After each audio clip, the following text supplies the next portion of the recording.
Hello guys, मैं गौरव वंश आप सभी का स्वागत करता हूं अपने यूट्यूब चैनल में। तो गाइस, आज हम सीखने वाले हैं जो बहुत ही इम्पोर्टेंट है चैप्टर जो आपका ट्रायंगल चल रहा है उसके लिए।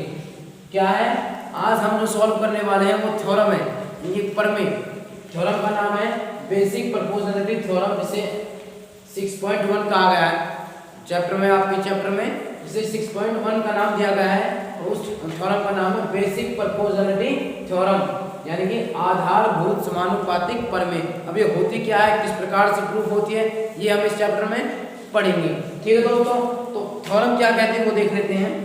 देखिए, if a line is drawn parallel to one side of a triangle to intersect the other two side in distinct points, the other two sides are divided in the same ratio.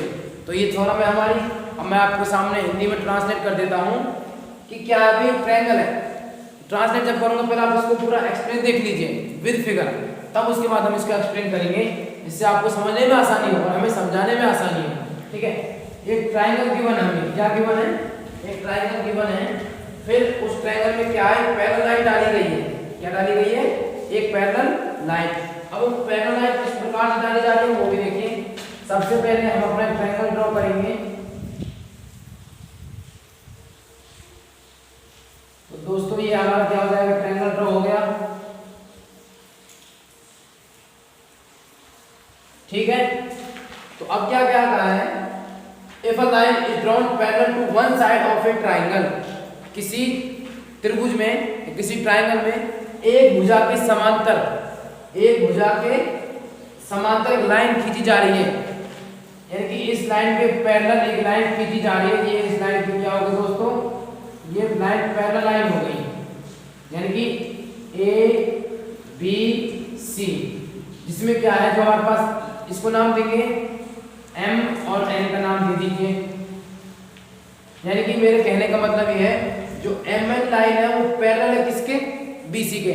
M N parallel to B C, ये इसमें कहा गया है। ठीक है, अब जो M N line है वो दो लाइनों को to intersect the other two side, और वो अलग दो साइडों को क्या कर रही है, इंटरसेक्ट कर रही है, प्रतिच्छेदित कर रही है, काट रही है अलग अलग दो पॉइंट पर। क्या कह रहा है, इनडिस्टिंक्ट पॉइंट, इसका मतलब होता है अलग अलग दो बिंदुओं पर। आप देख रहे हैं ये एम पॉइंट पर काट रही है यहाँ पर, और उधर एन पॉइंट पर काट रही है। ठीक है दोस्तों, ठीक है।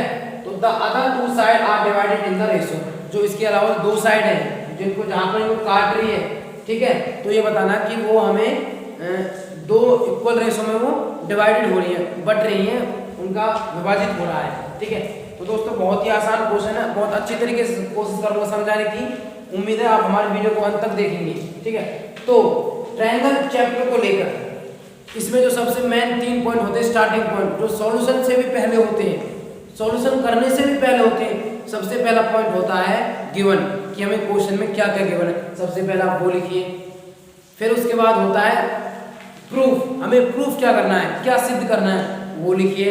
फिर अगर हमें रिक्वायरमेंट है किसी कंस्ट्रक्शन की, कुछ करने की अपनी तरफ से, तो वो कीजिए। तो ये 3 पॉइंट इस चैप्टर को हर किसी क्वेश्चन के मेन पॉइंट है। ये लगा लो, ये 3 स्टेप ही इस हर क्वेश्चन की रीढ़ की हड्डी है। तो आपको ये सबसे मजबूत बनाकर चलना है, जिससे हमें हमारे क्वेश्चन में हमें कोई दिक्कत ना हो, कोई परेशानी ना हो, और इन्हीं के नंबर पूरे मिलेंगे। अगर आपने ऐसा कर दिया ना, तो आपको कोई नंबर नहीं है काटने वाला। ठीक है, तो देखिए सबसे पहले हमें क्या लिखना है, गिवन। गिवन हमें क्या क्या है वो देखेंगे। गिवन, तो सबसे पहले हमें क्या गिवन है, एक ट्रायंगल गिवन है। क्या नाम है इसका, ट्रायंगल एबीसी। ट्रायंगल एबीसी हमें गिवन है, इन विच, जिसमें क्या है, एम एन पैरेलल बीसी के, एम एन पैरेलल, पैरेलल का सिंबल होता है दोस्तों ये, और किसके, वो बीसी के। फिर क्या गिवन है, जो एम पॉइंट है वो ए बी को, या जो एम एन जो लाइन है हमारी, एम एन लाइन है, वो ए बी को एम पॉइंट पर काट रही है, इंटरसेक्ट कर रही है, और जो एम एन, फिर से वही एम एन लाइन है, वो ए सी को एंड पॉइंट पर काट रही है। तो लिखेंगे, देखो किस प्रकार से लिखेंगे, line M N, line M N, ठीक है, लाइन एम एन इंटरसेक्ट जो MN लाइन है वो सबसे पहले काट रही है AB को, intersect AB point MN line intersect AB line point M। जो हमारे पास MN लाइन है वो इंटरसेक्ट कर रही है AB को पॉइंट M पर, ऑन पॉइंट लिख देना, ऑन पॉइंट M, ठीक है। फिर उसके बाद क्या है, लाइन फिर से MN, line MN intersect the line, intersect line, अब की बार AC को काट रही है, intersect line AC on point किस पर भाई, N पर, किस पर, N पॉइंट पर काट रही है आपकी बात, ठीक है। तो ये हमें क्वेश्चन में गिवन था, हमने लिख दिया। और फिर इसमें प्रूफ क्या करना है वो देखिए हमें, प्रूफ दैट, हमें क्या करना है कि जो ये लाइन है, पैरेलल लाइन है, वो इन दोनों लाइनों को इक्वल रेशियो में डिवाइड कर रही है, हमें बताना है, प्रूफ करना है। यानी कि किस प्रकार से होगा, AM अपॉन में MB वो इक्वल होना चाहिए किसके भाई, AN अपॉन में NC। तो ठीक है दोस्तों, ये हमें प्रूफ करना है। अब इसके बाद लिखना है हमें कंस्ट्रक्शन। जैसा कि मैंने कहा था इसके 3 मेन पॉइंट होते हैं, वो हमें इसमें लिखने ही पड़ते हैं, ठीक है, कंस्ट्रक्शन, ठीक है। तो देखिए हमें इस क्वेश्चन में कंस्ट्रक्शन की क्या क्या जरूरत पड़ेगी, क्या क्या हमें कंस्ट्रक्शन करना है वो देखिए। तो सबसे पहले आप क्या करेंगे, इधर से देखिए, हम N पॉइंट से AB लाइन पर परपेंडिकुलर ड्रॉ करेंगे, एक परपेंडिकुलर ड्रॉ करेंगे। उम्मीद है आपको वीडियो क्लियर दिखाई दे रही होगी, ठीक है। तो ये होगा, इसको नाम दे दीजिए आप, कोई भी D पॉइंट दे दिया, इसको क्या नाम दे दिया, D पॉइंट। फिर क्या करेंगे, M पॉइंट से परपेंडिकुलर ड्रॉ करेंगे, किस पर, AC पर। तो इसका नाम दे दिया आपने, D दे दिया, इसको दे दो E पॉइंट, ठीक है। फिर क्या करेंगे, हम B को मिलाएंगे N से, तो B को मिलाइए N से, देखो ये मिल गया। फिर M को C से मिलाया, बस हो गया, ये हमारी कंस्ट्रक्शन रेडी हो गई दोस्तों, ठीक है। फिर आप देखिए कंस्ट्रक्शन हम किस प्रकार से लिखेंगे वो भी देखिए। हमने क्या किया, परपेंडिकुलर DN टू AB, हमने ND नाम का परपेंडिकुलर डाला, ND परपेंडिकुलर टू किस पर है भाई, AB पर। फिर उसके बाद क्या किया, फिर ME परपेंडिकुलर टू AC, ठीक है। जो ND है वो परपेंडिकुलर AB पर, और ME जो है वो परपेंडिकुलर AC पर। फिर उसके बाद क्या किया था हमने, point B to meet point N, हमने पॉइंट B को N से मिलाया। फिर उसके बाद क्या किया, point M to meet point C, ठीक है दोस्तों। अब इसके बाद हमें क्या करना है, यहाँ तक हमारी कंस्ट्रक्शन हो गई। इसके बाद हम जो करेंगे वो देखिए किस प्रकार से होगा। दोस्तों माफी चाहता हूँ, थोड़ी मौसम की खराबी के कारण वीडियो थोड़ी सी क्लियर नहीं आ रही है, तो लेकिन फिर भी हमारा थोड़ा सा काम चल जाएगा, ठीक है। तो देखिए अब हमारा क्वेश्चन क्या कहता है, अब हमें करना है प्रूफ। क्या करना है, प्रूफ करना है, ठीक है, प्रूफ करना। प्रूफ किस प्रकार से होगा वो देखिए, प्रूफ। और देखिए हिंदी मीडियम वाले बच्चों के लिए केवल को बोलते हैं दिया है। जो हिंदी मीडियम वाले बच्चे हमारी वीडियो देख रहे होंगे तो उनको क्या लिखना है, सिद्ध करो। प्रूफ दैट मतलब क्या है, सिद्ध करो।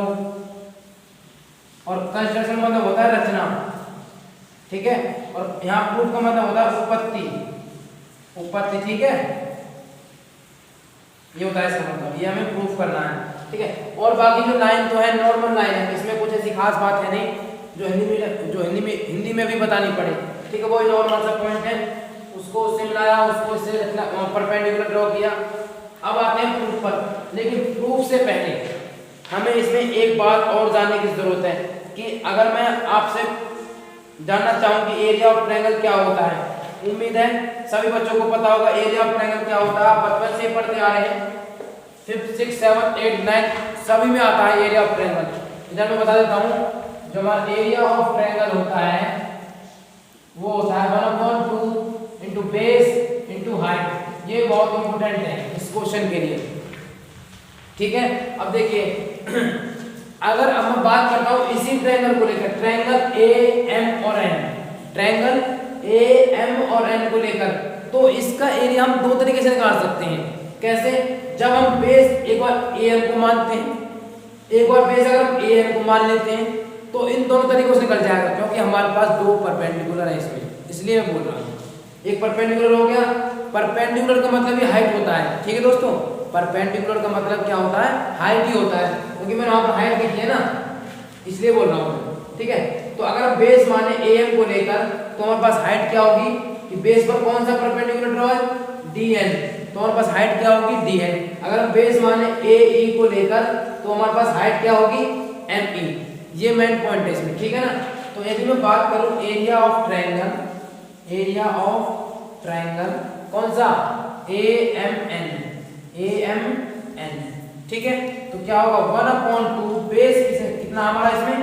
बेस अगर मानेंगे हम ए एम को तो हमारे पास हाइट होगी, क्या होगी दोस्तों? हमारे पास हाइट होगी इसमें एन डी या डी एन लगा, चलो एन डी या डी एन मतलब एक ही है, ठीक है। तो एक तो हो गया हमारे पास जब बेस लेकर चलते हैं ए एम को, ठीक है। अगर हम एरिया ऑफ ट्रायंगल दोबारा निकालें इसी का ही, area of triangle A M N, A M N, तो 1/2 वही होगा बेस इंटू हाइट, लेकिन बेस क्या होगा इसमें? ए एन, क्या होगा? A N. और हमारे पास हाइट क्या हो जाएगी इसमें? एम ई बोल दो या एम बोल दो, उससे कोई फर्क नहीं पड़ता, ठीक है। तो अब हमने दोनों ट्रायंगलों के एरिया निकाल लिए, हमारे पास दोनों एरिया ऑफ ट्रायंगल आ चुका है। अब आगे देखिए, अब आगे हमें क्या निकालना है वो भी देखिए हम, ठीक है। अब इधर देखना पड़ेगा भाई, क्योंकि इससे आगे वीडियो में क्लियर नहीं है। अब देखिए, अब मुझे एरिया ऑफ ट्रायंगल निकालना है एम बी एन, आप दिखाई दे रहा होगा एम बी एन। तो मैं इसका एरिया कैसे निकालूंगा? 1/2 बेस इंटू हाइट। अब बेस तो अगर हमारा इसको मान लेते हैं हम बी एम को, तो हमारे पास हाइट क्या होगी? बहुत से बच्चे बोल रहे सर हाइट इसकी एम एन होगी, एम एन नहीं होगी दोस्तों। अगर आप कहना चाहो तो हाइट, अगर बात करें इस ट्रायंगल को लेकर, तो हाइट हमारी ये भी नहीं होगी। ऐसा क्यों होता है? देखिए आप क्यों कंफ्यूज हो सकते हैं। कई बार आपने कंडीशन देखी होगी, मान लो मैं आपके सामने ऐसे ट्रायंगल बना देता हूँ, ऐसे ये वाली, अगर आपके सामने कुछ ऐसा ट्रायंगल मैंने ड्रॉ कर दिया तो बहुत से जैसे मान लो नाम लीजिए इसका ए बी सी, समझने वाली बात है, बहुत इंपॉर्टेंट भी है, ठीक है। ए बी सी, तो बहुत से बच्चे बोले सर इसकी हाइट ए बी है, कोई बोलेगा ए सी है, ये तो कोई बोलेगा ही नहीं, बी सी को कोई बोलेगा ही नहीं। जबकि ये हाइट इन तीनों में से कोई सी भी नहीं है हाइट, जो इसकी हाइट बनेगी वो अलग से बनेगी। वो हाइट क्या होगी? देखो इस ट्रायंगल का सबसे ऊपरी पॉइंट ये है, सबसे निचला पॉइंट ये है, ये वाला। तो जो इसकी हाइट होगी वो ये वाली होगी। एक नई हाइट ड्रॉ करेंगे हम यहाँ पर, जो इस ट्रायंगल की प्रॉपर हाइट होगी ये वाली, ये, ठीक है दोस्तों। इनमें से कोई सी हाइट नहीं है, हाइट होगी इसकी ये जो अलग से हमने लाइन खींची है, ये इसकी प्रॉपर हाइट होगी ट्रायंगल। तो बिल्कुल उसी प्रकार से हम बात ट्रायंगल की कर रहे हैं एम बी एन, तो ये हाइट इसकी कोई सी नहीं होगी। जो इसकी हाइट होगी जो इस लाइन पर परपेंडिकुलर ड्रॉ होगा, और वो कहां पर है? ये रहा, क्योंकि परपेंडिकुलर का मतलब क्या होता है? बिल्कुल सीधा, ठीक है। तो ये इस ट्रायंगल को बिल्कुल सीधा बनाती है ये लाइन, लाइन कौन सी? D N. तो अगर बात करते हैं एरिया ऑफ ट्रायंगल इसकी एम डी एन, तो क्या होगा? 1/2 बेस इंटू हाइट। तो इसमें बेस क्या होगा? इसमें area of triangle M B N 1/2 base into height. Base क्या होगा इसमें? M B. तो हाइट क्या मानेंगे हम? हाइट बनाएंगे हमारी डी एन या एन डी। इधर डी एन लेकर चल रहे हैं तो इधर भी आप डी एन लेकर चलो, ठीक है दोस्तों। तो बिल्कुल उसी प्रकार से जब इसको लेकर चलेंगे हम area of triangle M N C, तो वही 1/2 बेस इंटू हाइट। जब बेस हम एन सी को मान लेंगे तो हमारे पास परपेंडिकुलर क्या होगा? बिल्कुल उसी प्रकार से परपेंडिकुलर हो जाएगा हमारे पास, क्या होगा? एम पी, क्योंकि एन सी को बेस मान रहे हैं तो ये हमारा बेस हो जाएगा पूरा। इसे थोड़ा आगे बढ़ा लेंगे तो एम पी परपेंडिकुलर हमारा हो जाएगा। तो area of triangle area of triangle M N C क्या होगा 1/2 बेस कितना हो जाएगा एन सी इंटू हाइट क्या होगी हमारे पास हाइट क्या होगी एम ई ठीक है दोस्तों। अच्छा अगर मैं बात करूं यहां से आगे देखो हमें कॉम्बिनेशन लेकर चलना है किसका इस वाले बेस को लेकर और इस वाले बेस को लेकर ये एक साथ आने चाहिए और ये वाला बेस और ये वाला बेस एक साथ आने चाहिए। अब कैसे आएंगे वो देखिए जो ये वाला बेस है AM वो आ रहा है भाई किस कौन से ट्रायंगल में इस ट्रायंगल में एक ट्रायंगल ऑफ AMN। फिर अब बात करें MB को लेकर MB कौन से ट्रायंगल में आ रहा है ये रहा इस वाले ट्रायंगल में। तो हम क्या करेंगे फर्स्ट ट्रायंगल को इसको इससे डिवाइड कर देंगे यानी कि area of triangle AMN divided by area of triangle MBN तो क्या इसका एरिया क्या हो जाएगा 1/2 बेस कितना होगा AM into DN divided by 1/2 base कितना हो भाई MB into DN ठीक है दोस्तों। ये हो गया हमारा फर्स्ट स्टेप सॉल्यूशन का होने के बाद ठीक है। देखिए 1/2 से 1/2 कैंसिल DN से DN कैंसिल हमें क्या मिल गया ओनली AM में MB उम्मीद है वीडियो फिर से क्लियर होगी ठीक है। चलो काम चलाओ चल रहा है आप इसको क्या नाम दे दीजिए इक्वेशन नंबर फर्स्ट का नाम दे दीजिए ठीक है। अब हमें निकालना है जो स्टेप बच गया AN बेस को लेकर और NC बेस को लेकर तो फिर जो बच गया वो उन्हीं का निकाल देना एरिया ऑफ ट्रायंगल फिर से AMN वो फिर से डिवाइड करना किससे आपकी बात एरिया ऑफ ट्रायंगल MNC तो क्या हो जाएगा इसका तो हो गया 1/2 बेस कितना हो भाई AN इनटू हाइट कितनी है भाई MB कितनी है MB डिवाइड बाय फिर से 1/2 NC इनटू ME ठीक है दोस्तों। भाई ये हो गया एरिया ऑफ ट्रायंगल MNC का एरिया कितना ये वाला ठीक है। फिर से 1/2 से 1/2 कैंसिल ठीक है दोस्तों और MB से MB कैंसिल ठीक है। तो क्या बच गया हमारे पास ओनली AN में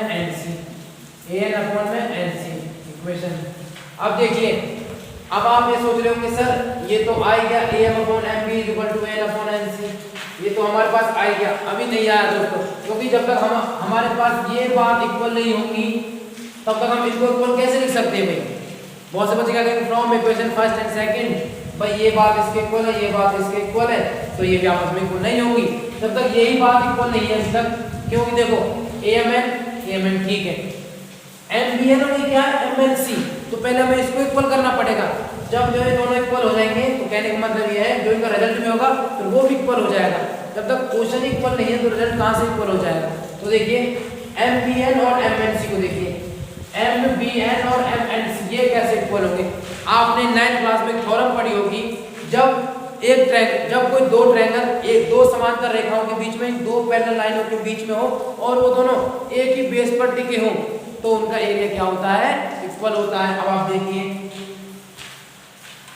MBN बेस क्या हो गया MN हो गया आपके पास ठीक है और MNC इसमें बेस क्या हो गया MN हो गया तो दोनों ट्रायंगलों का बेस सेम हो गया नहीं हो गया। और ये दोनों लाइन क्या है भाई पैरेलल लाइन है दोस्तों क्या है पैरेलल लाइन। तो इसका मतलब क्या है कि अभी मैंने आपको थ्योरम बताई थी कि दो पैरेलल लाइनों के बीच में और एक ही आधार की एक ही बेस पर टिके हुए ट्रायंगलों का एरिया क्या होता है इक्वल होता है। ये 9th क्लास की थ्योरम है यहाँ पर लिख लेना मेरे से ठीक है दोस्तों लिखना जिससे आपको साबित करने में आसानी हो। तो सो इसीलिए मैं फिर से बार बार बोल रहा हूँ लिखना जरूर है दोस्तों area of triangle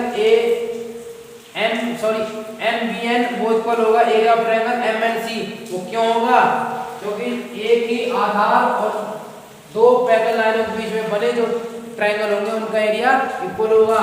so area of triangle MBN वो इक्वल होगा किसके भाई, एरिया ऑफ ट्राइंगल MNC। ठीक है दोस्तों, सो इसलिए इसको आप मान लीजिए इक्वेशन नंबर 3। अब आप लिख सकते हो from equation first, second and third, तब आप लिख सकते हो क्या कि AM अपॉन में MB वो इक्वल हो जाएगा AN अपॉन में NC। हेंस प्रूव्ड, और ये हमें क्या करना था, प्रूव करना था। ठीक है दोस्तों, उम्मीद है आप सभी भाइयों को बहनों को हमारी वीडियो बहुत अच्छी लगी होगी। अगर अच्छी लगी हो तो प्लीज़ हमारे चैनल को लाइक करें, शेयर करें, सब्सक्राइब करें। थैंक यू, जय हिंद, जय भारत।